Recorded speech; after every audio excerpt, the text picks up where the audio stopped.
Aussi de bord, nous voici devant une espèce de canonnière qui, à l'époque, on mettait des gros cailloux, des boulets pour les lancer sur les niches. Ici, le site est toujours en permanence en recherche.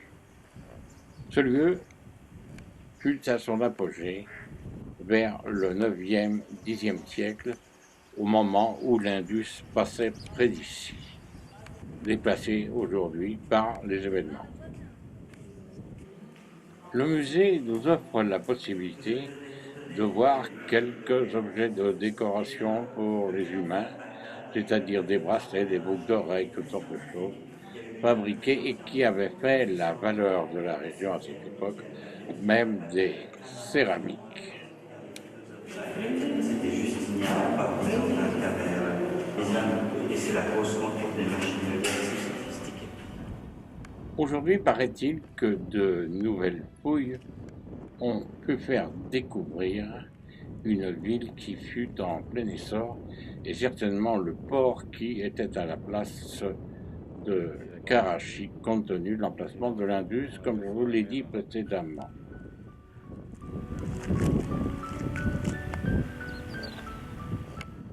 Si nous avions la possibilité de retourner au Pakistan sur cet endroit, certainement que nous découvrirons des nouvelles positions et de beaucoup plus d'explications sur la vie de l'époque.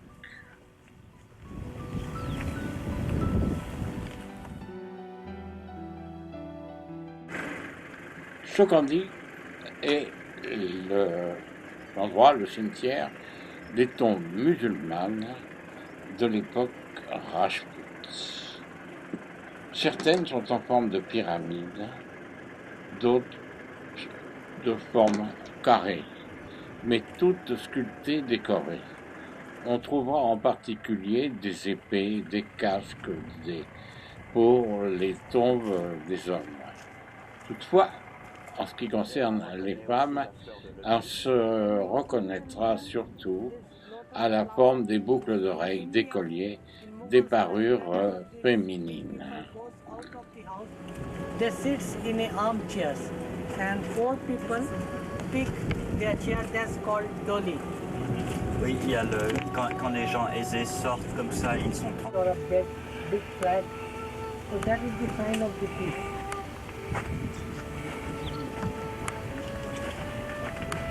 Now we'll show it. Ustad Anatullah. Et vous avez les boucles d'oreilles en haut à gauche. Ici, This is ring, c'est super. ring, C'est the ça. ring, Donc earring. vous avez tout en or pour les places en argent, les plus modestes. Il y a 14e, 15e, 16e.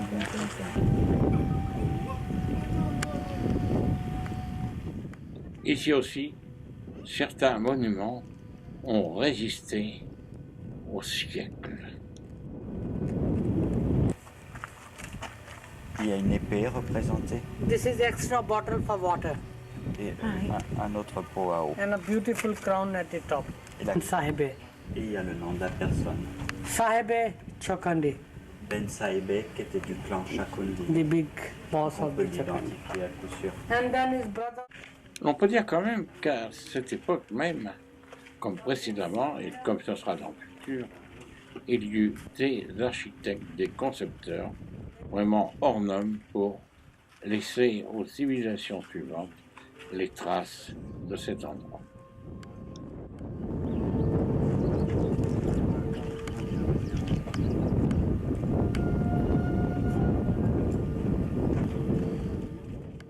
Et de pouvoir contempler aussi ces artistes sculpteurs. Toutefois, il y a certaines tombes qui, paraît-il, seraient pré-islamiques.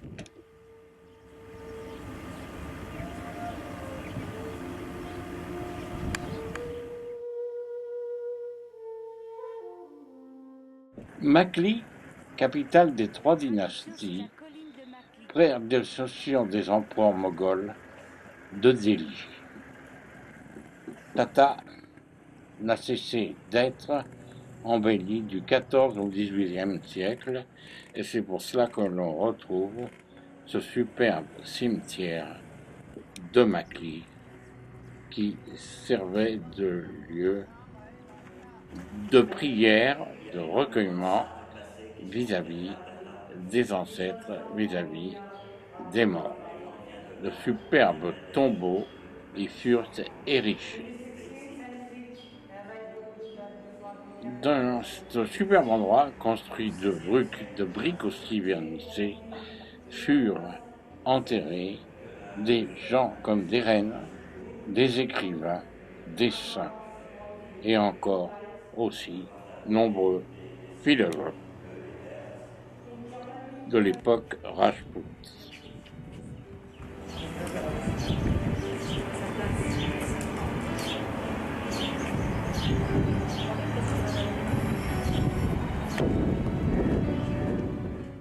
Toutefois, avec le temps, le vent, des tremblements de terre, des inondations, certains édifices furent et sont abîmés.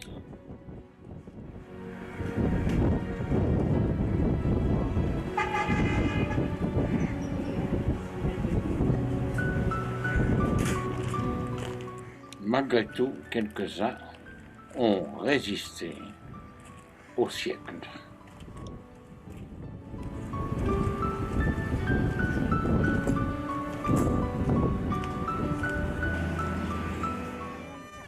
Pour nous remonter le moral, à la sortie du cimetière, voilà un montreur de serpents.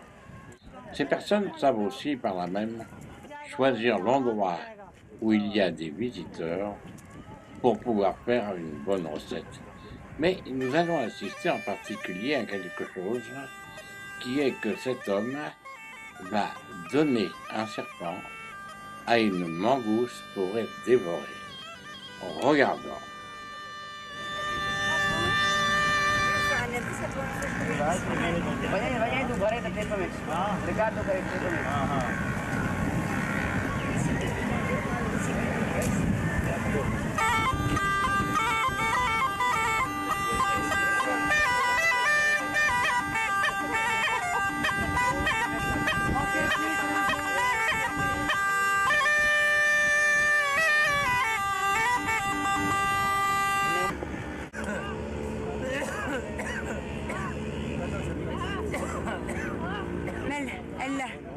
Elle l'a tué, hein, Christian?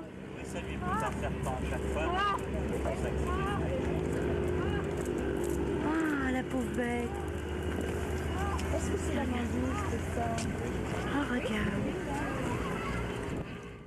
Si vous voulez être généreux, soit en monnaie locale, ou si vous avez quelques dollars dans le fond de la poche, eh bien, ces personnes sauront les transformer et les utiliser en monnaie locale.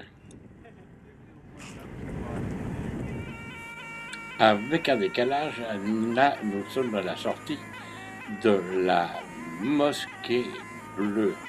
Et toujours, évidemment, un montreur de serpents. Regardez la manière dont il travaille avec son reptile.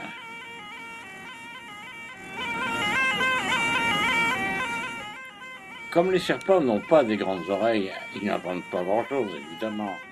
Alors, c'est avec un mouvement de la flûte et de la main qu'ils font bouger ces serpents.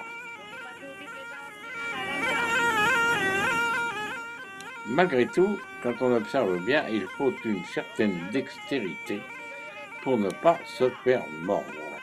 Parce que le cobra, quand même, serait en puissance d'attaquer.